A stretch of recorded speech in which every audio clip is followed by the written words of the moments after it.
C'est une victoire décisive pour le droit international, les droits de l'homme et dans la quête de justice pour le peuple palestinien, selon l'Afrique du Sud. Dans un discours télévisé le 26 janvier 2024, le président Cyril Ramaphosa a félicité le jugement rapide et favorable de la Cour internationale de justice contre Israël dans le conflit l'opposant à la Palestine. La plus haute juridiction des Nations Unies basée à La Haye a rendu une première décision le 26 janvier sur des mesures urgentes réclamées contre Israël par l'Afrique du Sud, qui l'accuse de commettre un génocide à Gaza. La Haute Cour a en effet ordonné à Israël de prendre toutes les mesures possibles pour empêcher tout acte de génocide dans la bande de Gaza.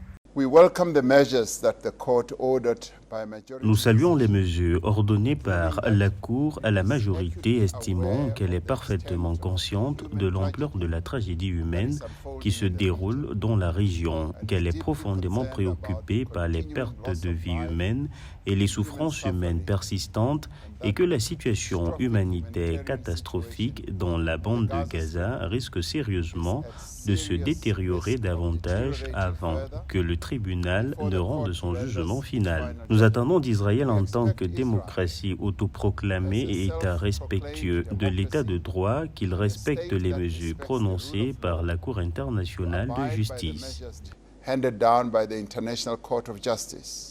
Le verdict de la Cour internationale de justice fait suite à la plainte de 84 pages déposée le 29 décembre 2023 par l'Afrique du Sud, accusant Israël d'avoir violé la Convention des Nations Unies sur le génocide de 1948. Mi-janvier 2024, des avocats sud-africains avaient demandé au tribunal de prendre des mesures d'urgence, notamment la suspension des opérations militaires israéliennes et la facilitation de l'aide humanitaire à Gaza. Plusieurs membres de la communauté internationale ont également dénoncé des crimes de guerre et contre l'humanité commis par Israël contre des Palestiniens de la bande de Gaza.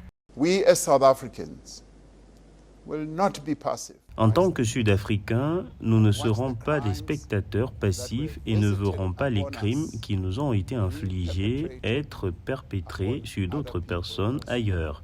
Nous sommes du côté de la liberté pour tous. Nous sommes du côté de la justice. Nous sommes fermement convaincus qu'à la suite de ce jugement, il devrait désormais y avoir un effort plus concerté en faveur d'un cessez-le-feu et que des négociations devraient commencer sur une solution permanente à deux États.